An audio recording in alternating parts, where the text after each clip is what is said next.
Show me your hands. So show me your hands, now!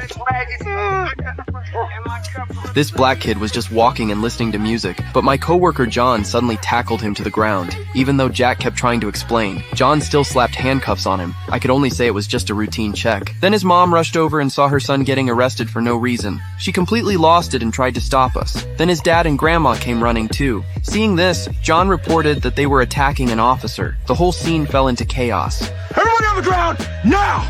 I know, baby, okay. Then John told me to arrest all of them. He didn't even spare their 80-year-old grandma. At that moment, I felt John was overreacting, seeing things getting worse and worse. Officer George, who was patrolling nearby, came over to ask what was going on. Turns out John thought Jack's clothes looked like the suspect's, but George said the suspect had already been arrested 2 minutes ago, and it was already mentioned on the radio. John felt embarrassed after hearing that. I'm arresting all of them. Attempted assault on a police officer, resisting arrest, criminal threats. What are you doing here? There are cameras all around. You nabbed an innocent man. The DA won't file. These people don't respect authority. You grabbed the wrong guy.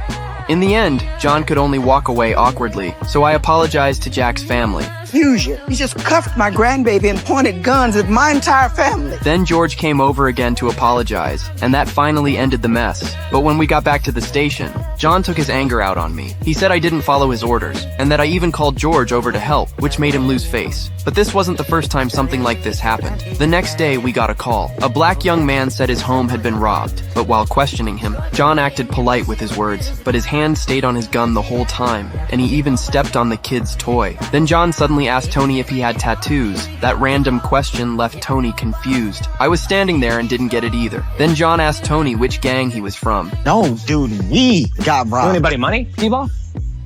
Sometimes I saw things were about to spiral again, so I quickly asked John to let me question him alone. Nothing happened this time, but I knew if this continued, something bad would happen sooner or later. So I decided to talk to our boss, Gray, about it. He's a bad cop, sir.